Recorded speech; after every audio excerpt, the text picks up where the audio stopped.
Hello everyone, welcome to Lukman IS. Today we are going to have the Hindu analysis of 4th November 2020. So let us see which are the important articles in today's The Hindu newspaper. So these are the articles for mains purpose and for prelims purpose. Let us see one by one. First of all, for mains purpose, the article on page number 6, editorial page, uncivil proposal. The context of the article is that recently some states like Uttar Pradesh and Haryana has proposed to bring a law against so-called love jihad. Okay, so the article is discussing that this is very uncivil proposal, and the article is discussing the legality and constitutionality of such kind of law against love jihad concept. Okay, so let us try to understand from a polity perspective as well as societal perspective. Okay, yes. So legality and constitutionality of law to curb love jihad. The astounding proposal by UP and Haryana to enact the law to curb what they call love jihad reeks of vicious mix of patriarchy and communalism.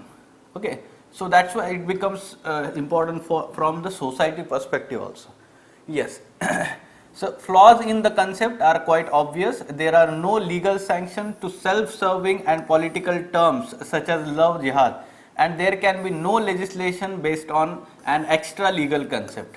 Basically the concept is extra legal, and therefore there cannot be law or any legislation based on such extra legal concept. In any case, legislative intervention in marriages involving consenting adults will be clearly unconstitutional. Now why it will be called unconstitutional? Because we know that in our constitution itself there are some fundamental rights given by our constitution, and one of the fundamental rights that is given in article 21, it guarantees the personal liberty. Okay, so right to life and personal liberty, article 21, this provides what you can say, the person who wants to marry the another person of his or her choice. ऐसा UPSC prelims में last year question पूछा था, and उन्होंने पूछा था कि ये which of the following fundamental right guarantees this right or fundamental right. Okay, so this is under article 21 for the personal liberty. Okay, so right to life and personal liberty, so it will be clearly unconstitutional on the basis of this right. Okay, consenting adults. Yes, so the domain of matrimony is occupied by separate laws governing weddings that take place under religious traditions, as well as the Special Marriage Act, which enables secular marriages including between the couples of different faiths. Okay, so special marriage acts like intercaste, religion marriages, so they are covered under Special Marriage Act, and those are within the particular religion and caste. They can be, let's say, covered by different religious family laws, or we can say marriage laws. Okay, so this comes under the civil code. Okay, so yes, this is also important, that is particularly given that interfaith marriage is legally allowed in India under this act. Okay. Earlier this year, the Union Home Ministry made it clear that the term love jihad is not defined in law while replying to parliamentary question. So this is again we can say that the Union government itself has cleared that there is no such kind of term mentioned in any law, including IPC or other laws.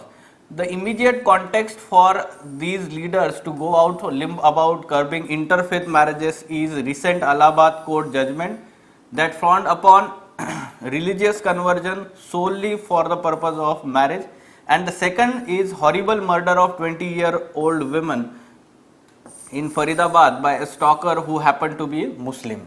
So these are the two reasons we can say that these two governments are focusing on bringing the law on love jihad. Okay, so both are let's say analyzed in the following statements here. By no stretch of imagination can the murder be used to denounce consensual interfaith relationships. Okay, so murder cannot be, we can say that the motive here to denounce such kind of consensual interfaith relationships.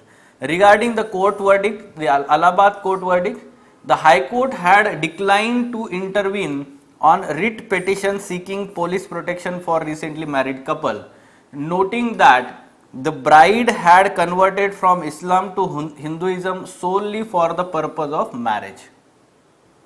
Okay, yes.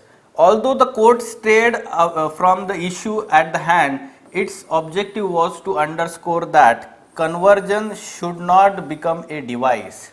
Okay, so yes, this we can say that the forceful convergence should not be there in the name of interfaith marriages. Okay, conclusion, it is indeed salutary as the principle that interfaith couples retain their religious beliefs separately and opt for a marriage under Special Marriage Act. However, this principle cannot be used to derogate from personal choice or become ruse to interfere in the individual freedom to forge matrimonial alliance. So, this individual freedom that is guaranteed under Article 21, right to life and for personal liberty. So, this should not be interfered. This is the personal choice of any person, or we can say adult consenting person. So, this is what the article is discussing. Two important aspects: the death, or let's say murder of the woman by stalker in Faridabad, and Allahabad High Court judgment. Okay. So, this is what it is talking about, the legality and constitutionality, and second aspect is social aspect. It is talking about the patriarchal nature of our society and the kind of communalism that is fueling because of such incidences. Okay. Yes. Next article, academia and the free will.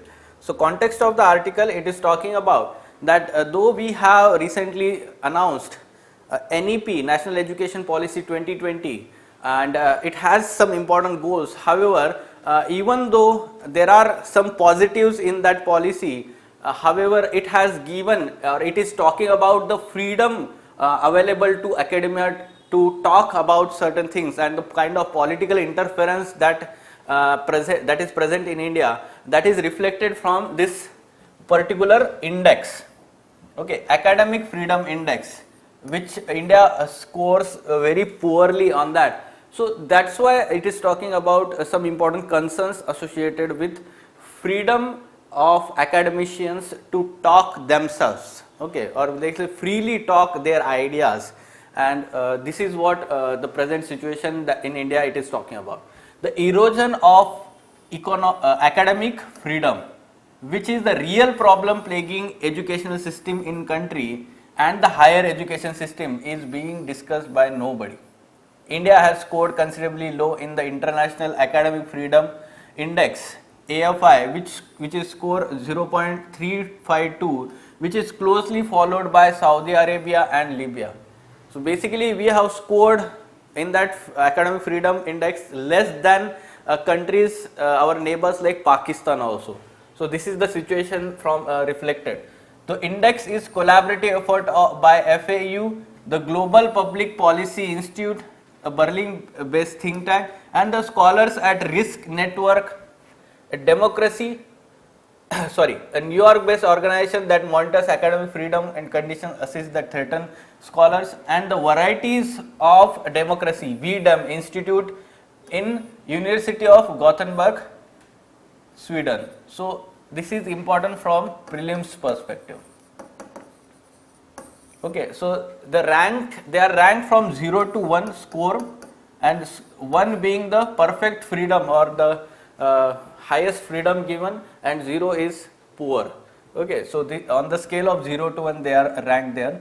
Score is given. AFI used 8 components to evaluate score, not needed to mug up these scores. However, we can say that India has not fared well in the components like institutional autonomy, campus integrity, freedom of academic and cultural expression, and constitutional protection of academic freedom.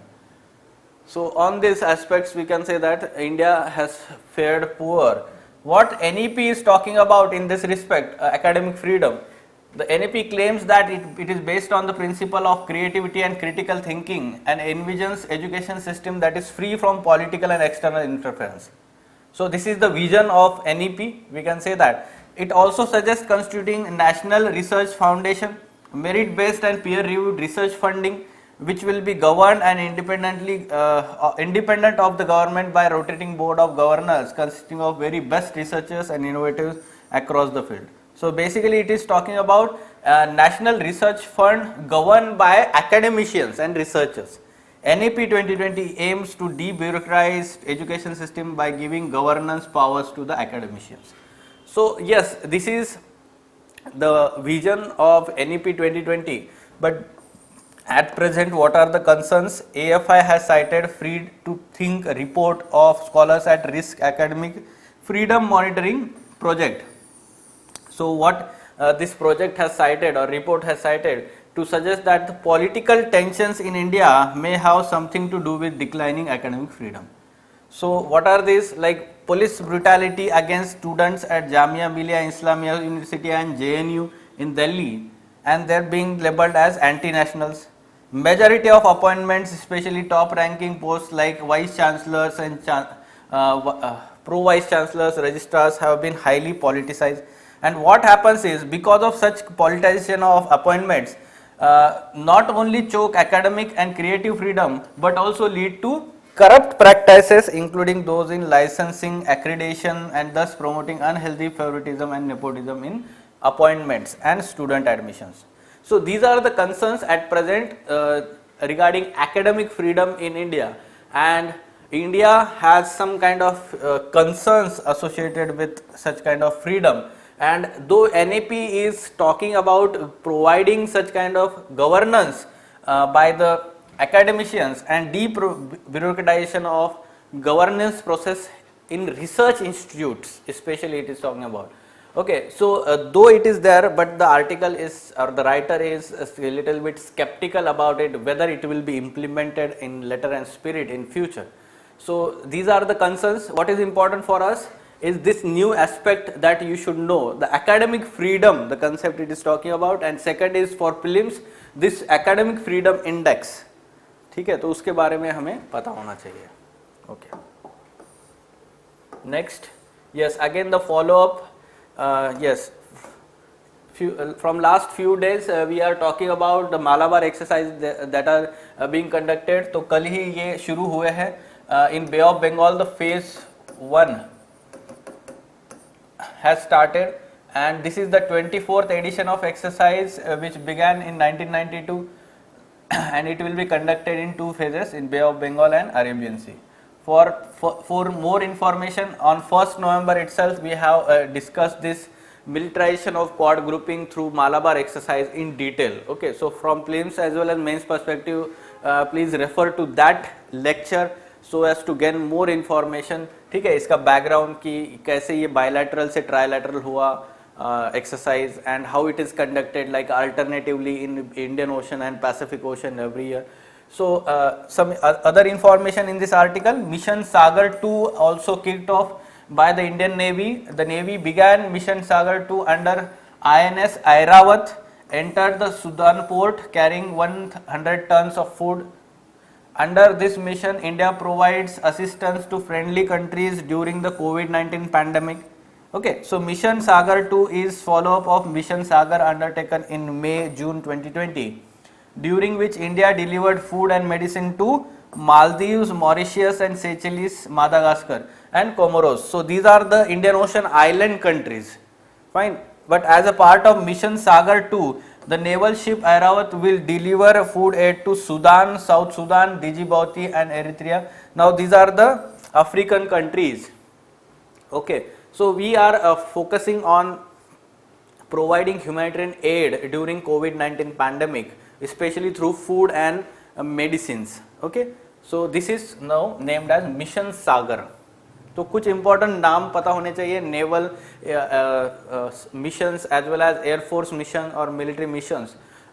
So they should be prepared for your prelims examination. So have a note of this. Moving on. Yes, mercury dips to 10 degrees Celsius. IMD may declare a cold wave. Basically, it is CT news for Delhi and NCR region. So the nights in the capital continue to get cooler with the minimum temperature settling at 10 degrees Celsius, which was lowest for the season so far. The temperature was 5 degrees below the normal, and Indian Meteorological Department said that it may consider declaring cold wave if the temperature continues to stay same for the next day. For plains or North Indian plains, the cold wave is declared when minimum temperature is 10 degrees Celsius or below and 4.5 degrees Celsius less than normal for 2 consecutive days. Now this will be called as cold wave. The IMD will declare cold wave in North Indian plains region after attaining such kind of criteria or situation. The fall in minimum temperature has been attributed to the absence of cloud cover and snowfall in the upper Himalayas that has blown cold winds towards the region. Okay, so this is the reason we can say that this is important for your prelims examination. What is the criteria to declare cold wave in North Indian plains? So yes, such kind of question we can have. Yes, UPSC has tendency to ask some factual questions, or nature of the question involves some kind of data. So yes, this criteria, IMD declares cold wave for northern Indian plains in which of the following condition. So when the minimum temperature is 10 degrees Celsius or below and is 4.5 degrees Celsius less than the normal for 2 consecutive days. So yes, this is the answer here. आपको यहाँ पे confuse किया जा सकता है कि 5 degree देके या फिर यहाँ पे चेंजेस करके 5 डिग्री करें. तो this is specific 4.5 degree Celsius and this is less than 10. ठीक है, okay. Yes, states cannot make isolated plans for vaccine distribution. Yes, the article or we can say the central government has said that all states and its administration machinery should coordinate with central government in terms of COVID-19 distribution plans, vaccine distribution plans. Okay, yes. So Health Ministry said that it asked the state governments to refrain from making isolated plans for vaccine distribution. The states had been asked to work with the central government, which has set up the expert committee on vaccine administration and adhere to directions from the center. So the expert committee, besides using infrastructure of the immunization program, also looking for infrastructure and manpower support from the private players it can offer. Okay, so yes, it has been continuously asking the coordination from the state government. It has established this expert committee for overviewing this production logistics of COVID-19 vaccine in future. So it has asked the state governments to create a database accordingly for such kind of infrastructure present and the nature of its distribution that is going to be happen in those states. Okay, so expert committee and yes, the coordination it is talking about. Okay. Yes, more children to get fortified rice. Okay, so what the article is talking about in this is that the government is planning to extend its pilot project as a full-fledged scheme to provide fortified rice to children in midday meal scheme and ICDS scheme. Okay, so at present we know that children are getting the cooked meal in midday meal scheme, and the ICDS scheme also provides some kind of food security to pregnant and lactating women and children. So yes, this has to be extended because to combat chronic anemia and undernutrition. The children in Anganwadis and government school could soon be eating the rice infused with iron, folic acid and vitamin B12. So what is the process of fortified rice? So fortifying rice involves grinding broken rice into powder, mixing it with the nutrients and then shaping it with the rice-like kernels using the extrusion process. These fortified kernels are then mixed with the normal rice in 1 to 100 ratio and distributed for consumption. This is the process. This is important for your prelims examination also. So fortification of food means somehow we are enriching the nutrient content in that natural food grains. Okay, and this is very important to tackle the kind of undernutrition at present among the children in India. This has been reflected or highlighted by global hunger index. ठीक है, तो हमारा जो बहुत ही poor वहाँ पे भी score रहा है 97 rank by India in global hunger index. So ये जो रैंकिंग हमें कम करना है, right. So we have to prepare our children or build their health better so that the tomorrow's citizens will be healthy and the human capital will be healthy for India, it will ultimately help in economic growth and development and prosperity of country. So at present we know that the pilot project, existing pilot project to distribute fortified rice through the public distribution system in 15 districts has been only implemented in 5 districts at present. Okay, so how the government is planning to extend this through this by the next year with special focus on aspirational district, 112 aspirational districts. Okay, so through this they will expand this program, fortified rice in ICDS and mid day meal scheme. तो details अभी तक आए नहीं है, just government is planning for that. जब वो announce करेंगे then we will have again follow up on this. Okay, but important for prelims purpose, fortification of food. Okay, yes, so these were important articles from today's The Hindu newspaper. For further information on editorial discussion or ED classes wherein in-depth analysis of mains related articles is done by Ansari sir and team, you can contact Lukman IAS. Thank you.